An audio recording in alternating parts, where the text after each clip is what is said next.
ശ്രീ കുഞ്ഞികൃഷ്ണൻ, മാധ്യമങ്ങളിൽ വന്ന വാർത്ത അനുസരിച്ച് കണ്ണൂർ ജില്ലാ സെക്രട്ടേറിയറ്റിൽ എതിരഭിപ്രായം ഉണ്ടായിട്ടുണ്ട്. 6 പ്രധാനപ്പെട്ട നേതാക്കൾക്ക് ഇക്കാര്യത്തിൽ വിയോജിപ്പുണ്ടെന്ന് കേൾക്കുന്നു. അത് ശ്രീ പ്രേംകുമാറിന്റെ ഭാഷയിൽ സ്പെക്കുലേഷനാണ്. ആരും ഔദ്യോഗികമായി വാർത്താക്കുറിപ്പ് ഇറക്കി അറിയിച്ചിട്ടൊന്നുമില്ല. പക്ഷേ അങ്ങനെയാണ് വാർത്തകൾ. അപ്പോൾ ഈ സ്ഥാനാർത്ഥി നിർണയം ഇതുപോലെ പൂർണ്ണമായും എല്ലാവരാലും അംഗീകരിക്കപ്പെട്ട് പാർട്ടി സംവിധാനത്തിൽ നടപ്പാകുമെന്ന് വിചാരിക്കുന്നുണ്ടോ?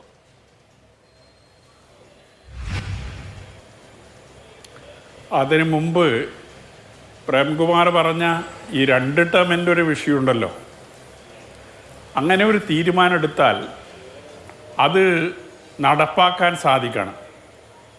ചിലർക്ക് മാത്രം അത് ബാധകവും ചിലർക്ക് ബാധകമല്ല എന്ന നിലയിലേക്കും വരുന്നത് സ്വാഭാവികമായും നേതാക്കളിൽ അല്ലെങ്കിൽ ആളുകളിൽ മോഹം ഉണ്ടാക്കാൻ, പാർലമെൻ്ററി വ്യാമോഹം ഉണ്ടാക്കാൻ ഇടയാക്കുന്നതാണ്.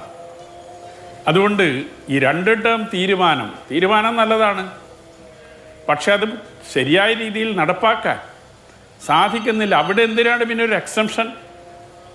ആ എക്സംഷൻ എന്ന് പറയുന്നത് ചിലരെ ഒഴിവാക്കുന്നതിന് വേണ്ടി ഉള്ളതാണല്ലോ. അപ്പോൾ എനിക്കും ഒഴിവ് കിട്ടണമെന്ന് ഒരാൾ ചിന്തിച്ചാൽ അവരെ നമുക്ക് കുറ്റപ്പെടുത്താൻ സാധിക്കില്ലല്ലോ.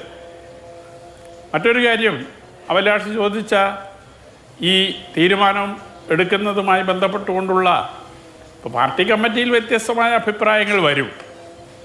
അങ്ങനെ അഭിപ്രായങ്ങൾ വന്നാലും അത് ഒരു തീരുമാനത്തിലേക്ക് വരുമ്പോൾ അവിടെ മേൽക്കമ്മിറ്റിയുടെ ഇടപെടൽ, ജനാധിപത്യ കേന്ദ്രീകരണ തത്വത്തിൻ്റെ പ്രയോഗം, ഇതെല്ലാം ശക്തമായി ഉയർത്തിക്കൊണ്ട് വരികയാണ്.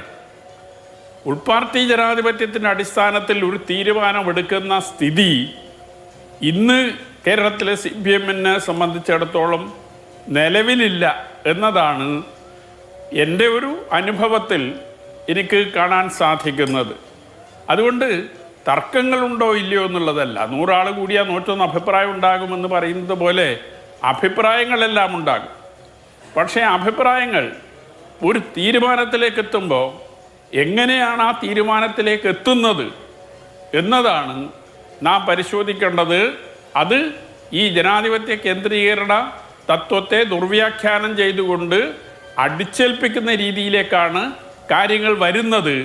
അങ്ങനെ വരുന്നതാണ് അണികൾക്കിടയിൽ, നേതാക്കന്മാർക്കിടയിൽ ഉൾപ്പെടെ ഈ രീതിയിലുള്ള അഭിപ്രായ വ്യത്യാസങ്ങൾക്ക് ഇടയാക്കുന്നത്, പരസ്യമായ പ്രതികരണങ്ങൾക്ക് ഇടയാക്കുന്നത്. ഇത് കൂടി വരാനേ സാധ്യതയുള്ളൂ എന്നതാണ് എൻ്റെ ഒരു വിലയിരുത്തൽ. കാരണം നേതൃത്വം അത്തരം ഒരു സമീപനമാണ് സ്വീകരിക്കുന്നത് എന്നതാണ് എൻ്റെ അഭിപ്രായം.